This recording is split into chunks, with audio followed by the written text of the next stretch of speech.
Thank you for joining us today for our Nehemiah class. This is Roger's class, and I am very happy to be able to pinch hit for him today. So glad that you have joined us today. I would encourage you to perhaps get your Bible, open to the book of Nehemiah chapter 5. That's where we will be studying today. Also grab a pen and paper, and if you've not already done so, the interactive outline that goes along with this class is available for you at our website.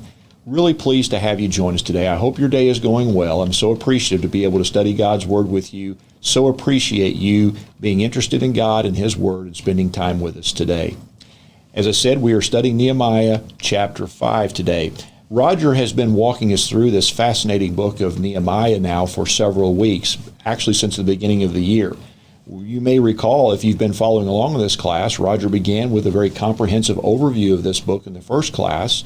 And then we went to chapter 1, and in chapter 1, Roger took us really through the heartfelt desire that Nehemiah had while in captivity. You might recall that Nehemiah was taken into Babylonian captivity. The Persians came in and overtook Babylonia, and Nehemiah is serving as the cupbearer to the king of Persia, and he decides he wishes to go back to his homeland, back to Jerusalem, to rebuild the wall. And so we have chapter 1, this heartfelt desire of him returning to his homeland. Then Roger took us to chapter 2, and in chapter 2 we really see where Nehemiah had a plan, and he had a prayer, and he had a purpose about the project that was before him. And so that was unfolded for us, and we had a chance to study with Roger regarding that. Chapter 3 was a fascinating book of just outlining the roster of those men and women who had went back to Jerusalem and were involved in building the wall. It's a great reminder that this was a real story with real people being involved in this project. And then last class, Roger took us through chapter 4, and chapter 4 is really all about an opposition that rose up against Nehemiah and the people, an external opposition, some of the enemies of the people of God who wanted to stop the project and stop the wall. And we walked through some of the discouragement and some of the despair that occurred early in the chapter, but Nehemiah's great leadership led the people through. And so that brings us today to chapter 5, and we're going to see in chapter 5 that there is yet another challenge, another opposition, not from outside, as we saw in chapter 4, but actually from inside, from within the very people of God, a challenge that arises. And so we'll spend a little bit of time today in that chapter. Again, so happy that you're with us today. I would encourage you that if you've not already done so, that perhaps you read the entirety of chapter 5. It's only about 19 verses, but I'm not going to read from beginning to end of chapter 5 today, but what I would like to do is provide you an outline that will be helpful for you as you do go back and read it.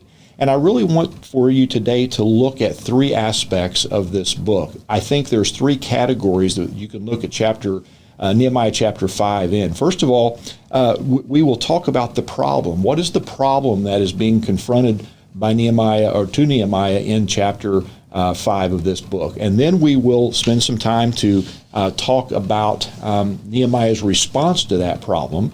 And then we'll look at the action taken by those that were causing the problem. And so this is kind of the outline that we'll walk through today, and I hope that you will find it helpful.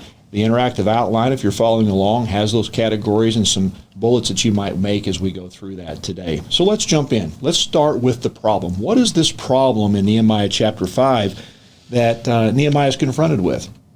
Well, let's begin in verse 1. The chapter begins with the words, "Now there arose." I would ask you, just to consider that for a moment. Now there arose. That's a transition statement. That is a statement that is carrying forward something that new that's occurring that was not occurring in chapter 4. Now there arose. And I want us just to think about that transition statement for just a moment. In your life, that sometimes happens. Things are going along well. Things are going along with all of your plans, and now there arose a diagnosis that you were not expecting. Or perhaps you have plans for college, and now there arose a denial letter, and you're not able to get into the college you expected. Perhaps you are thinking about your career progressing. Now there arose an acquisition that closes the company that you were building your career around. Life is going along just fine, now there arose a pandemic in 2020. This term, now there arose, is something that we oftentimes experience. Things are going one way, and then suddenly there's something introduced that we had not expected. That's what happens here in chapter 5. Things are going fairly well by the end of chapter 4. In fact, we see the people of God overcoming that external opposition and the discouragement, and Nehemiah leads them through that, and now they are standing on the wall with a sword in one hand and bricks in the other, building the wall. And then here comes the phrase, now there arose. Well, what is it that arose? Well, verse 1 tells us, there arose a great outcry of the people. A great outcry. That term is impactful and it's important. In fact, there's very few times in the Bible that exact root word of that Hebrew word is used, a great outcry. You can find it in Exodus chapter 3 in verse 9 when Moses is standing at the burning bush and God is talking to Moses about going into the land of Egypt to bring his people out. And God says, I have heard the great outcry of my people that are in captivity in Egypt. That's the same term that we have here. There is a great outcry of the people that Nehemiah had been working on the wall with. And verse 1 tells us a little bit more about it. There arose a great outcry, and that great outcry is against their Jewish brothers. This is an outcry because of a strife or a conflict that's going on within the Jewish people, the people of God themselves. Not external, like we saw in chapter 4, but within the people of God. And then we see a little bit of what's happening here. We go just a little bit further into the verses here in chapter 5, and we find out what this outcry is about, what this problem is about. It is about a financial distress. It's about money problems. In fact, if you look at verse 4, it says, we have borrowed money for the king's tax on our fields and our vineyards. And so what you find as you begin to unfold this chapter, the people have been borrowing money. They did not have the money that they needed. In fact, there's 3 use cases provided to us in verses 2 through 5. One is people had been working and they didn't have enough time to go get grain for their family, and so they had been buying extra grain with their money.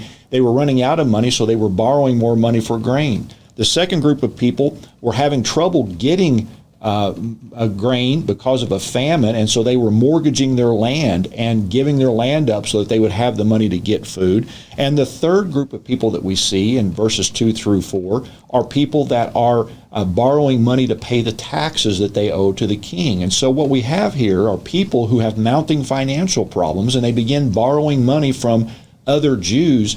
But what we find here is, particularly in verse 11, that those other Jews, they were actually putting a tax on the money that they were loaning. In fact, it's a 12% tax. You can see in the translation in verse 11. And so this is the problem. The people have a problem. They rise up with this outcry against their Jewish brothers because they have borrowed money, they are indebted, and now they're trying to pay those debts off, even so much as having to give their own children up. And so this creates the problem. Well, let's move to the second part of the category. That's the first phase of these three-legged stool of chapter 5. The first is the problem. The second is, what is Nehemiah's response? Well, let's look at verse 6. Verse 6 says, I, being Nehemiah, was very angry when I heard their outcry and these words. That term angry that's used there, that Hebrew root, again, is used very few times in the Bible. It refers to a very visceral reaction, a very kindled reaction. In fact, that same word is used back in the book of Genesis. You might recall when Joseph was serving in Potiphar's home, he had risen to be Potiphar's most trusted servant, and Potiphar's wife falsely accuses him. That same word is there to describe the reaction that Potiphar had when he hears these false accusations against Joseph. He was angered. It's a very visceral reaction, and Nehemiah has that reaction to what he hears from the people and this cry that comes their way. And so what does he do about it? Well, he's angry, but then he rebukes the nobles and the rulers, those rich people who had been giving those loans but placing a tax and that burden upon the people. He was no coward. He was willing to take on that issue and that challenge as a leader and to advocate on behalf of the people. And you might look back and say, well, what's the problem here? Aren't they just being shrewd business people? Well, we find as you continue to read that Nehemiah says, I'm going to address this with you. You are taxing the people. Now, again, you say, well, that doesn't seem all that bad. They're just good business people. But in fact, they were sinning. You go back to Deuteronomy chapter 23, verses 19 and 20, and there is a specific law which states, you shall not loan money and tax your brother when it comes to basic needs of life. And they had basic needs of life. They were looking for shelter. They were looking for food. And they were having to borrow money in order to obtain it, and they were being taxed. And so Nehemiah is confronting sin that is within the people, and he is confronting the sin of these noblemen and the kingsmen who were taxing their people. And so it's important to see that he was willing to take that on. And then what does he say to them? What does he say to them? He says, restore now to them even this day. It wasn't enough for Nehemiah just to call out the problem and to call out the sin. He says, I don't want you just to feel bad about it. I don't want you just to stop doing what you're doing. I want you to give them back what they gave to you. Give them back their money, so to speak. And so that was the response that we see here in Nehemiah chapter 5. There is a problem. The people have a problem. They cry out about the problem. They cry out about the problem because it's their own kinsman that's doing it to them. The problem is financial trouble and distress and being taxed. Secondly, we see here the response. He is angered, but he addresses it head on. He addresses the problem. He tells them what their problem is. You are taxing against the law of God and the law that God gave you not to tax your brothers for basic needs. And then he tells them what they need to do about it. And so it's powerful to be able to see that response. But then thirdly, what is the action of these men who had been sinning? What do they do about it? Well, verses 12 and 13 tell us very clearly, we will restore it, they say. Nehemiah, you come to us, you've told us what we're doing wrong, you've done so with love, you've done so in a compassionate way, you've told us what we're doing and what we need to do, and we will do it. And they said, we will restore it. But not only that, they said, we'll give an oath.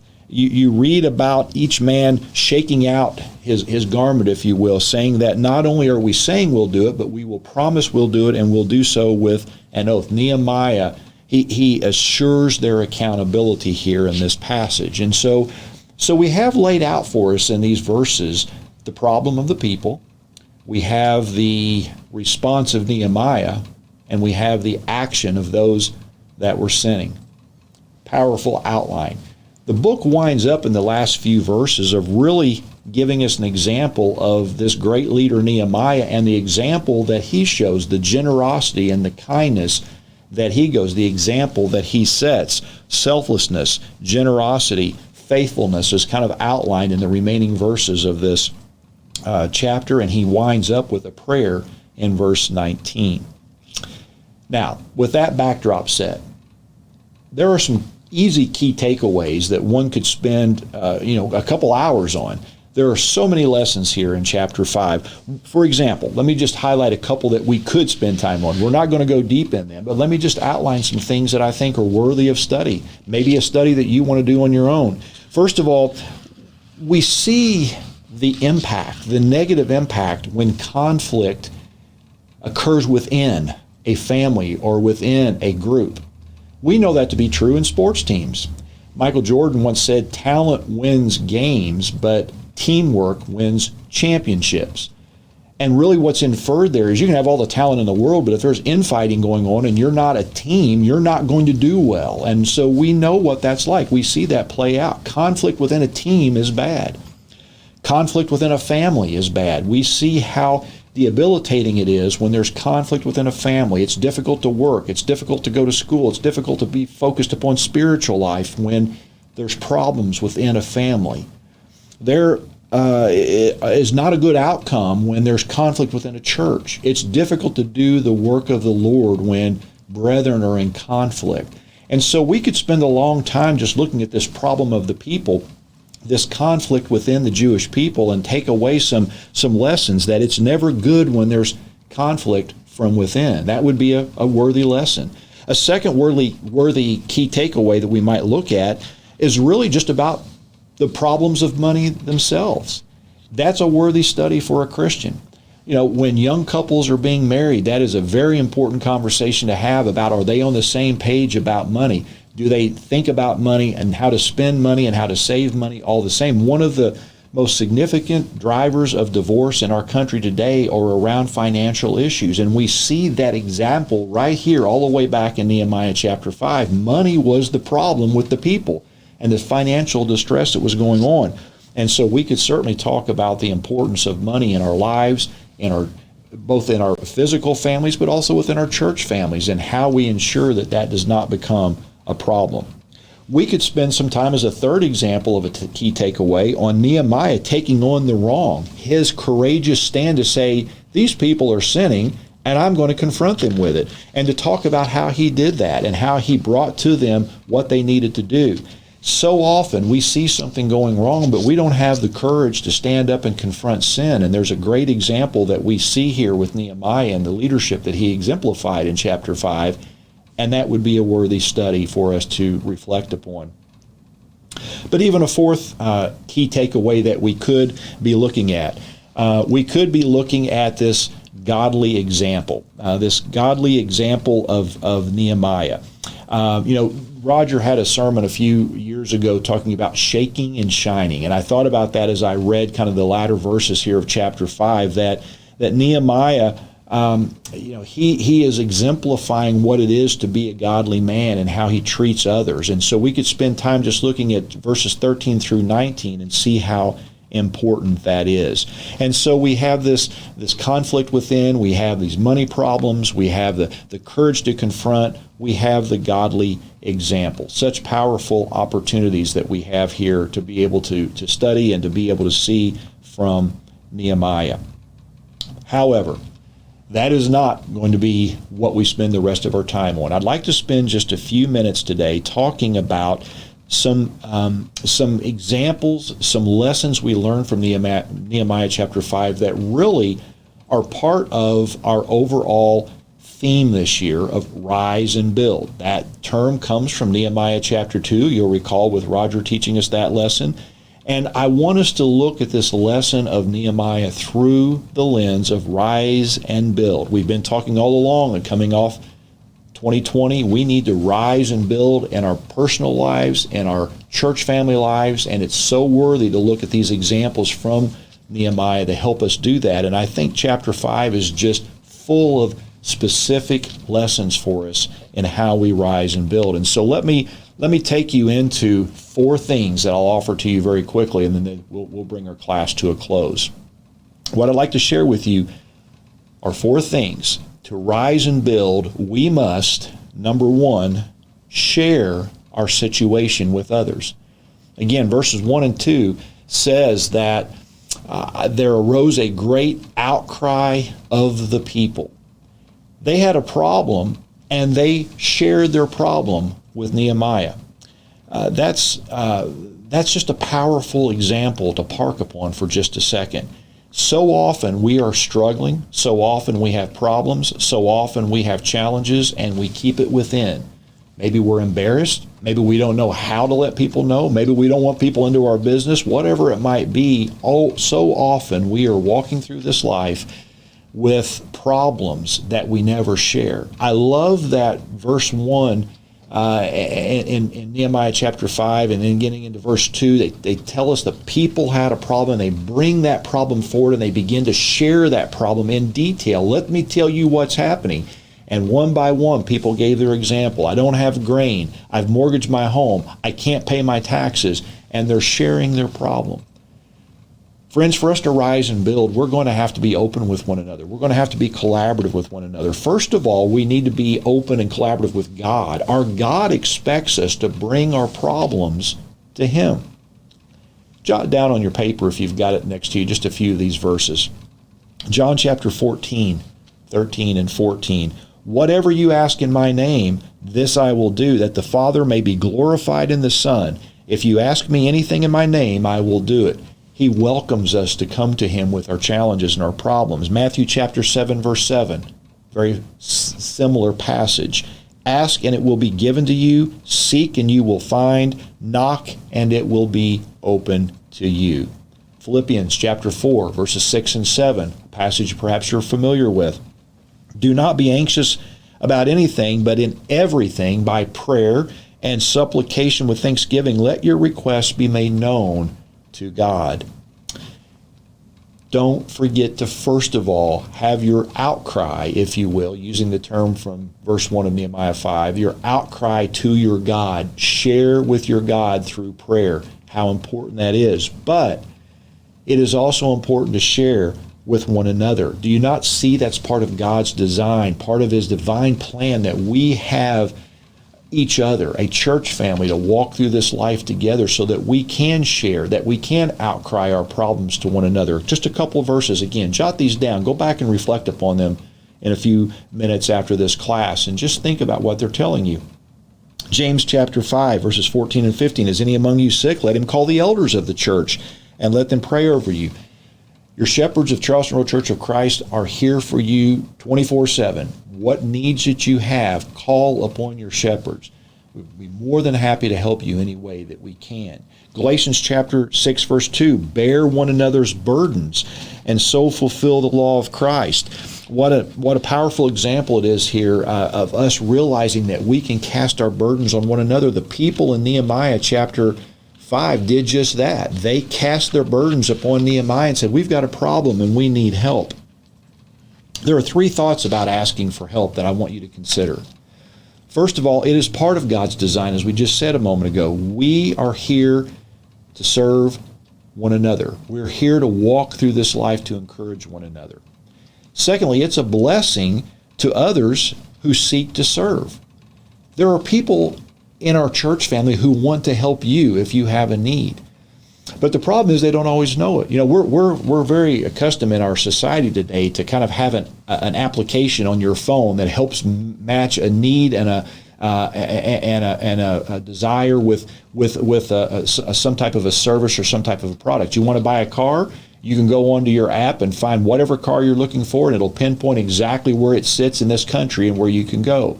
You want to find a doctor, go to your directory, your provider directory, and you can find exactly the doctor you're looking for with a specialty that doctor has to serve your needs. We're accustomed to having those kinds of connectors. We don't have an app that connects someone who wants to serve you with what your problem is. The only connector is when you share it. Nehemiah chapter 5, verse 1, the people said, I'm going to outcry, I need help. We need to do that with one another. There are people who are ready to assist and wish to serve in any way that they can and help you. And then thirdly, it's an act of humbleness to realize that we need God and we need one another. Let's not go through this life arrogant enough thinking we can handle all of what life throws at us. There was a great outcry. It reminds us that we are to share our situation, verses 1 and 2 of Nehemiah chapter 5, which is so powerful. But secondly, I would offer to you today, to rise and build, we must act with thoughtful intent. We must act with thoughtful intent. Now, what do I mean by that? Well, look at verses 6 and 7 again. This is the response of Nehemiah. We parked a moment ago as we went through the outline of this chapter, and we talked about the fact that he was angry. But I want you to see what he says, what it says he did right after that. It says, I took counsel within myself. That's a powerful concept. I became angry. I shared with you that came from that same anger Potiphar had when he heard that the false accusation about Joseph wronging him. And this was the reaction that Nehemiah has. But then it says, I took counsel with myself. He tempered himself. This is applicable to leaders, but this is applicable to all of us. As we rise and build, let us make sure we do so not out of selfishness, not out of rashness, but let us do so with care and with thought and with tempered actions. Let us reflect before we speak. Let us reflect before we act. That's what this passage tells us that Nehemiah did. I think it's impactful to look back at chapter 2 again, which Roger took us through a few weeks ago, and look at how Nehemiah thought about going to build this wall. He didn't just rush out without a plan and haphazardly see if it could come together. Chapter 2 says he was convicted, but then he had a plan, he prayed, and he had a purpose. And that's really great guidance as we go through our life and as we rise and build from the last year. I would say to our church family at Charlestown Road, this is critical. As we rise as a church family from 2020 and we set our sights on our future, it's critical for us to have this mindset of acting thoughtfully with intent with one another. It can be tempting to criticize one another. It can be tempting to be frustrated with one another. This has been a divisive last 12 months. Mask or no mask. In-person worship, virtual worship. Highly cautious and staying at home, fairly active and out in the community regularly. I can go on with the list. It's been a divisive year. It's easy to look at someone else, even with our own church family, that didn't see the world the way you saw it, and without thoughtful intent to act rashly, to criticize, to perhaps even tear down. And friends, if we are going to rise and build as families, if we are going to rise and build as a church family, we must act with thoughtful intent with one another. This is so important. It is so important for us to think about what do my actions mean for others. What does this mean for that person in terms of how I'm going to act and what I'm about to do? And what does it mean for God? Nehemiah did that. Nehemiah was angry, but then he tempered himself. He took counsel with himself, and he approached the problem with care and with love and with compassion. And as such, as we saw, there was a result that was favorable. Powerful, powerful thought for us as we think about rising and building in 2021. Thirdly, I would offer to you from this book of Nehemiah chapter 5, to rise and build, we must focus on our path. Focus on our path. Did you see what is said in verse 9? Maybe go there and highlight. Nehemiah asks a question. He's talking to the noblemen and the Jews that had been taxing the people, and he calls out their sin. And then he says to them, ought you not to walk in the fear of our God? He's saying, consider the path that you're on. Focus upon where you're walking and how you're going through this life.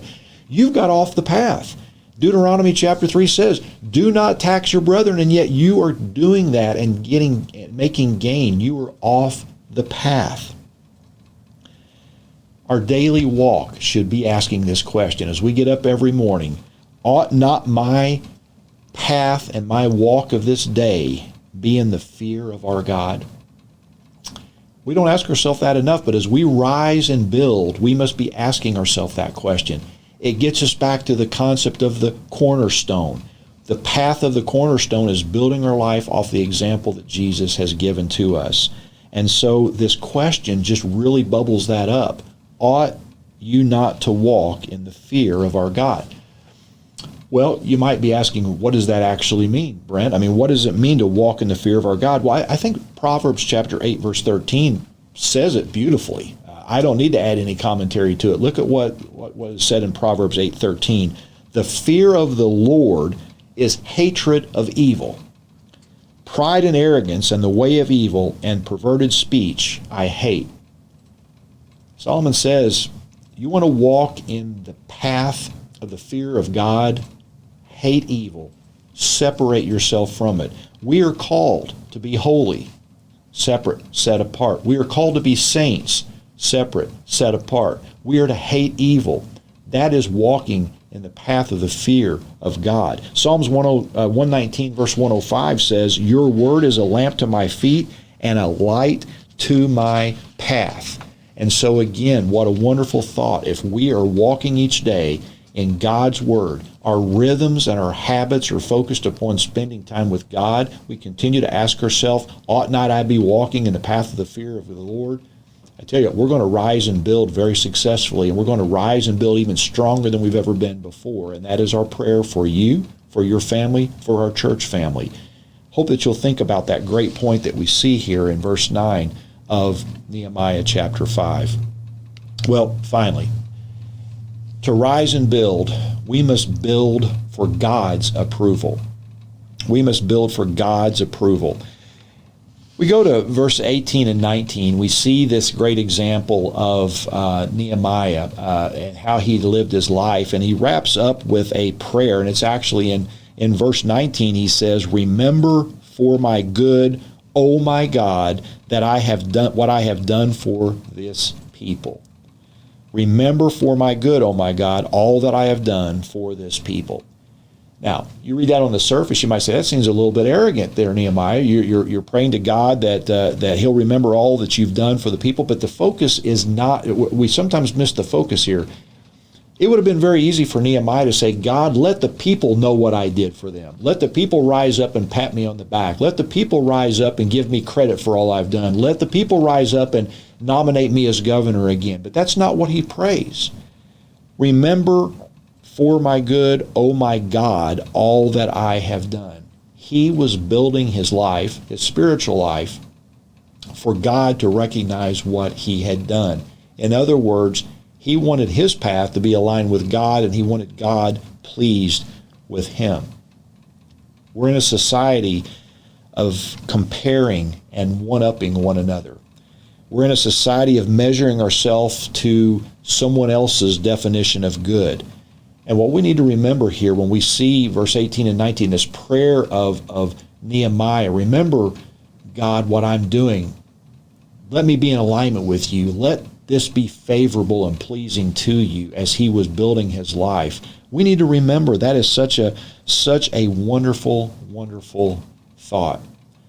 Are you rebuilding? Are you rising and building so that God will approve where your life is going? Or are you rising and building to please yourself or someone else or to impress someone else? It's an important question and one that we should reflect upon, and one that I think this great passage points out for us. I hope this is helpful for you. I hope that this study of Nehemiah and chapter 5 just helps you to kind of lift up for a moment and think about the fact that there was a problem. There was a financial problem that was going on amongst the people. We see this great leadership of Nehemiah and how he dealt with the problem. And we see the great hearts of those that were sinning, that were willing to repent and make right what was wrong. And from that, I think we can draw these powerful lessons of how we rise and build. Share our situation. Act with thoughtful intent for one another. Focus on your path in the fear of God. Build for God's approval and not man's. If we do those things and we extract those lessons out of chapter 5, we're going to rise and build much stronger than we were before the storm of 2020. That's our prayer for you. That's our prayer for our church family. I so appreciate you joining today. I hope that this has been helpful for you. I hope that you've been encouraged by this. If I can answer any questions, I will be glad to meet with you to talk with you about this lesson.